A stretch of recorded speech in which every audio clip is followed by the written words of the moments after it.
Job chapter 26. Then Job responded, "What a help you are to the weak.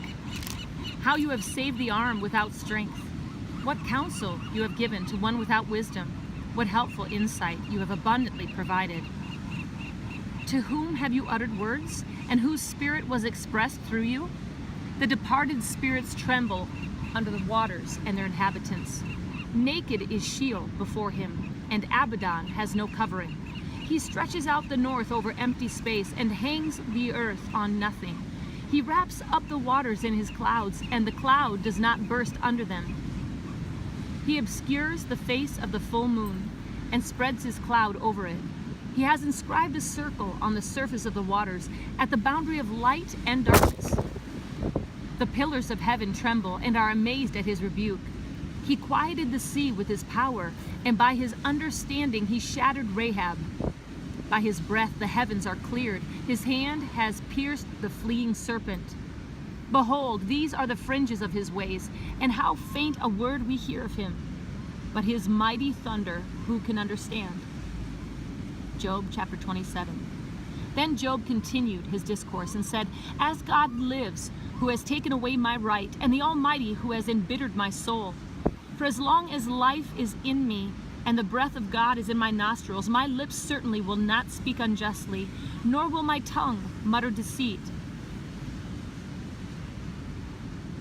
Far be it from me that I should declare you right. Till I die, I will not put away my integrity from me. I hold fast my righteousness and will not let it go. My heart does not reproach any of my days. May my enemy be as the wicked and my opponent as the unjust. For what is the hope of the godless when he is cut off? When God requires his life, will God hear his cry when distress comes upon him? Will he take delight in the Almighty? Will he call on God at all times? I will instruct you in the power of God. What is with the Almighty I will not conceal. Behold, all of you have seen it. Why then do you act foolishly? This is the portion of a wicked man from God, and the inheritance which tyrants receive from the Almighty. Though his sons are many, they are destined for the sword, and his descendants will not be satisfied with bread. His survivors will be buried because of the plague, and their widows will not be able to weep. Though he piles up silver like dust and prepares garments as plentiful as the clay, he may prepare it, but the just will wear it, and the innocent will divide the silver. He has built his house like a spider's web, or as a hut which the watchman has made. He lies down rich, but never again. He opens his eyes, and it is no more. Terrors overtake him like a flood. A tempest steals him away in the night. The east wind carries him away, and he is gone, for it whirls him away from his place. For it will hurl at him without sparing. He will surely try to flee from its power. Men will clap their hands at him, and will hiss him from his place. Job chapter 28. Surely there is a mine for silver, and a place where they refine gold. Iron is taken from the dust, and from rock copper is smelted. Man puts an end to darkness, and to the farthest limit he searches out the rock in gloom and deep shadow. He sinks a shaft far from habitation, forgotten by the foot. They hang and swing to and fro, far from men. The earth, from it comes food, and underneath it is turned up as fire. Its rocks are the source of sapphires, and its dust contains gold. The path no bird of prey knows, nor has the falcon's eye caught sight of it. The proud beasts have not trodden it, nor has the fierce lion passed over it. He puts his hand on the flint. He overturns the mountains at the base. He hews out channels through the rocks, and his eye sees anything precious. He dams up the streams from flowing, and what is hidden he brings out to the light. But where can wisdom be found? And where's the place of understanding? Man does not know its value, nor is it found in the land of the living. The deep says, "It is not in me," and the sea says, "It is not with me."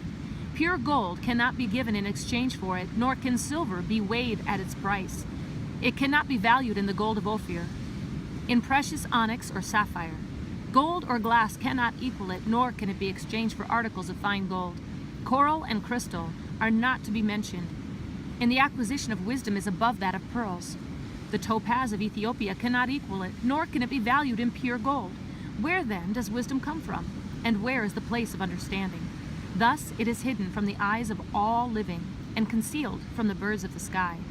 Abaddon and Death say, with our ears we have heard a report of it. God understands its way, and he knows its place. For he looks to the ends of the earth and sees everything under the heavens. When he imparted weight to the wind and meted out the waters by measure, when he set a limit for the rain and a course for the thunderbolt, then he saw it and declared it. He established it and also searched it out. And to man he said, behold, the fear of the Lord, that is wisdom, and to depart from evil is understanding. Job chapter 29. And Job again took up his discourse and said, oh, that I were as in months gone by, as in the days when God watched over me, when his lamp shone over my head, and by his light I walked through darkness. As I was in the prime of my days, when the friendship of God was over my tent, when the Almighty was yet with me, and my children were around me, when my steps were bathed in butter, and the rock poured out for me streams of oil, when I went out to the gate of the city, when I took my seat in the square. The young men saw me and hid themselves, and the old men arose and stood. The princes stopped talking and put their hands on their mouths.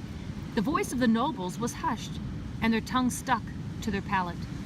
For when the ear heard, it called me blessed, and when the eye saw, it gave witness of me, because I delivered the poor who cried for help, and the orphan who had no helper. The blessing of the one ready to perish came upon me. And I made the widow's heart sing for joy. I put on righteousness, and it clothed me. My justice was like a robe and a turban. I was eyes to the blind and feet to the lame. I was a father to the needy, and I investigated the case which I did not know. And I broke the jaws of the wicked and snatched the prey from his teeth. Then I thought, I shall die in my nest, and I shall multiply my days as the sand. My root is spread out to the waters, and dew lies all night on my branch. My glory is ever new with me, and my bow is renewed in my hand. To me they listened and waited, and kept silent for my counsel. After my words they did not speak again, and my speech dropped on them. And they waited for me as for the rain, and opened their mouth as for the spring rain. I smiled on them when they did not believe, and the light of my face they did not cast down.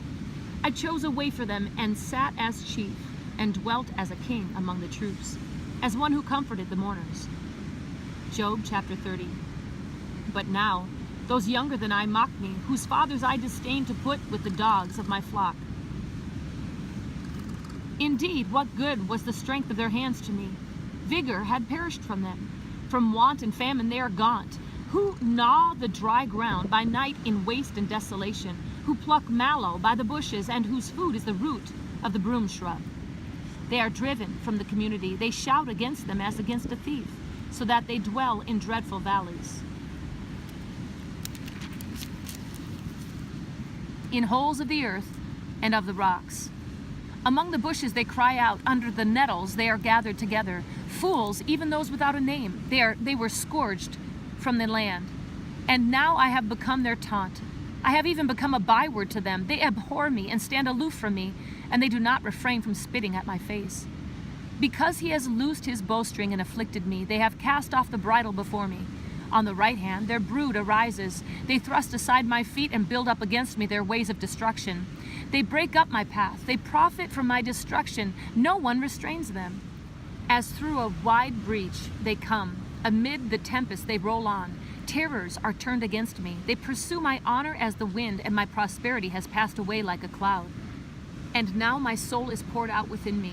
Days of affliction have seized me. At night it pierces my bones within me, and my gnawing pains take no rest. By a great force my garment is distorted. It binds me about as the collar of my coat. He has cast me into the mire, and I have become like dust and ashes. I cry out to you for help, but you do not answer me. I stand up, and you do turn your attention against me. You have become cruel to me. With the might of your hand you do persecute me. You do lift me up to the wind and cause me to ride, and you do dissolve me in the storm. For I know that you will bring me to death, into the house of meeting for all living. Yet does not one in a heap of ruins stretch out his hand? Or in his disaster therefore cry out for help? Have I not wept for the one whose life is hard? Was not my soul grieved for the needy?